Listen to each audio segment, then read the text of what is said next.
இந்த 4 mistakes avoid பண்ணாலே போதும். ஸ்டாக் மார்க்கெட்ல டாப் 10% பீப்புளா நீங்க இருக்கலாம். ஜெனரலா ஒரு விஷயம் சொல்லுவாங்க, ஸ்டாக் மார்க்கெட்ல புதுசா இன்வெஸ்ட் பண்ண வரவங்கல 90% மக்கள் பணத்தை இழக்குறாங்கன்னு சொல்லுவாங்க. ஆனா இன் ரியாலிட்டி மார்க்கெட் நல்ல ரிட்டர்ன் தான் கொடுத்திருக்கும். ஆனா இன்வெஸ்டர்ஸோட போர்ட்ஃபோலியோ ரிட்டர்ன்ஸ் குறைவா இருக்கும். அப்போ மார்க்கெட் மேல மிஸ்டேக் கிடையாது, இன்வெஸ்டர்ஸ் மிஸ்டேக் பண்ணிட்டு வராங்க. அதுல முதல் மிஸ்டேக் இன்வெஸ்ட்மென்ட் டிசிஷனை எமோஷனோட எடுக்குது. ஒரு ஸ்டாக்கோட பிரைஸ் எக்கச்சக்கமான ஃபேக்டர்ஸ்னால மேலேயும் கீழயும் போயிட்டு வரும். ஆனா கண்டிப்பா நம்மளோட ஃபீலிங்ஸ்னால அந்த பிரைஸ்ல எந்த மூவ்மெண்ட்டும் இருக்காது. இப்போ உதாரணத்துக்கு சொல்லணும்னா டாடா மோட்டார்ஸ் ஒரு பாயிண்ட்ல நல்ல ரன்னம் கொடுத்து 2-3 மடங்கா விலை ஏறிடுச்சு. ஆனா அந்த பாயிண்ட்ல மிஸ் பண்ணிட்டுமேன்னு சொல்லிட்டு எமோஷனலா யாராவது ஒருத்தர் பீக்ல வாங்கியிருந்தாங்கன்னா கிட்டத்தட்ட 30-40% நஷ்டப்பட்டு இன்னும் போர்ட்ஃபோலியோல வச்சிட்டு இருப்பாங்க. சோ எமோஷனலா ஒன்னு ஓடிடுச்சு, அதை திரட்டி வாங்குவோம்னு தப்பான இடத்துல வாங்கக்கூடாது. வேல்யூவேஷன்ஸும் ஃபண்டமெண்டல்ஸும் பார்க்கிறது ரொம்ப இம்பார்ட்டன்ட். அடுத்த மிஸ்டேக் குயிக்கா பணம் பண்ணணும்னு யோசிக்கிறது. எந்த ஸ்டாக் வாங்கினாலும் ஒரு 3-4 மாசத்துலயே நமக்கு நல்ல ரிட்டர்ன் வேணும்னு யோசிக்கிறது. இப்போ உதாரணத்துக்கு 2023 பீரியட்ல எந்த ஸ்டாக்கை யார் வாங்கியிருந்தாலும் 6-7 மாசத்துல 20% 50% சொல்லிட்டு நல்ல ரிட்டர்னே வந்திருக்கும். அதே எதிர்பார்ப்போட 2024 யாராவது இன்வெஸ்ட் பண்ணியிருந்தா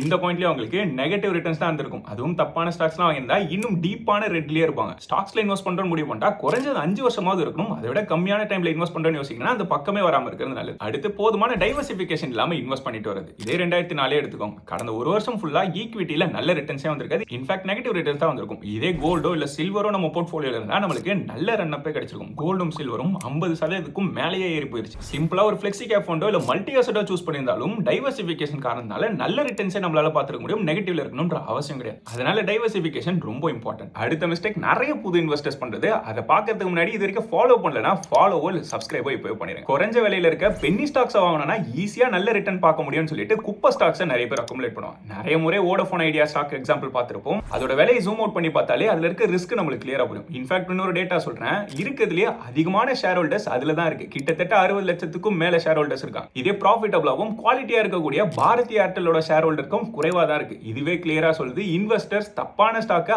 அதிகமா சேஸ் பண்றாங்கன்னு. இந்த மாதிரியான பென்னி ஸ்டாக்ஸ் அவாய்ட் பண்றது ரொம்பவே முக்கியம். இந்த 4 விஷயத்தையும் ஒழுங்கா ஃபாலோ பண்ணாலே பெரும்பாலான இன்வெஸ்டர்ஸ் விட ஒரு பெட்டர் பிளேஸ்ல தான் நீங்க இருப்பீங்க. இதே ஸ்டாக்ஸ்ல இன்வெஸ்ட் பண்றதுக்கு முன்னாடி நீங்க பார்க்க வேண்டிய எல்லா விஷயத்தையும் ஒரே இடத்துல செக்லிஸ்டா தெரிஞ்சுக்கணும்னு நினைச்சீங்கன்னா அடுத்து இந்த வீடியோ செக் பண்ணி பாருங்க. யூடியூப்ல பாக்குறீங்கன்னா கீழே இருக்க ப்ளே பட்டனை கிளிக் பண்ணுங்க.